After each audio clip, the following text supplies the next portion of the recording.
રહ્યા છે એટલે આપણા સમાજનું ગૌરવ કહેવાય એવા અંકિતસિંહ માટે પણ આપણે જોરદાર તાળી થઈ જાય। મિત્રો અમે આ વર્ગીકરણના મુદ્દા વિશે છે ને અમે હું ને તારકભાઈ બે જણા જ એક મોટા નેતા જોડે ગયા હતા। તેમણે શું કીધું હતું કે તમારો સમાજ ચો ભણે છે, ચો જરૂર છે ભણવાની, એવું એક મોટા નેતાએ અમને કીધું હતું। એટલે કે તમારે કોઈ જરૂર નહીં, સાચી વાત ને? એ નેતા બહુ મોટા નેતા છે, મતલબ એમને એમ કહ્યું કે તમારો સમાજ ભણતો નથી તો કેમ અનામત લેવા આવ્યો છો?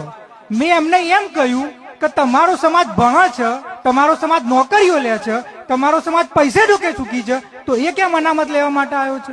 પછી એમના જોડે કોઈ જવાબ ન હતો, કારણ કે એમને ખબર હતી કે આ વાત સાચી છે। સદ્ધર લોકો જેને અનામતની જરૂર નથી એ અનામતનો લાભ લે છે, જેને ખરેખર મળવો જોઈએ નથી મળતો। અને આ જે નેતાને જવાબ આપ્યો પછી એના જોડે જવાબ નહોતો।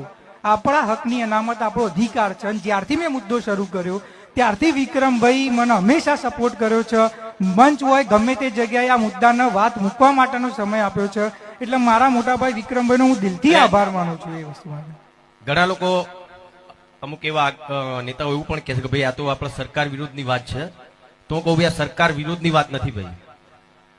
ગુજરાત કરતા બીજા ઘણા બધા રાજ્યો એવા છે જ્યાં આ જ સરકાર ભાજપ સરકાર છે ત્યાં પણ અનામતનો લાભ મળે છે। ભારતના 11 રાજ્યોમાં ઓબીસીમાં વર્ગીકરણ છે, પછી ભાજપ હોય કે કોંગ્રેસ, વિક્રમભાઈએ જે કહ્યું એ આપણે ખાલી આપણા હકની માંગણી કરીએ છીએ। જો આ વસ્તુ થશે ને તો દર 100 માંથી 10 અધિકારીઓ આપણા લાગશે। દરેક તાલુકામાં આપણા ડેપ્યુટી કલેક્ટર, ડેપ્યુટી મામલતદાર હશે, ડીવાયએસપી હશે, એન્જિનિયરો હશે, એમબીબીએસ હશે। અને આ નીતિમાં સુધારો કરવો જરૂરી છે, જે પૂરેપૂરી રીતે સંવિધાનિક છે।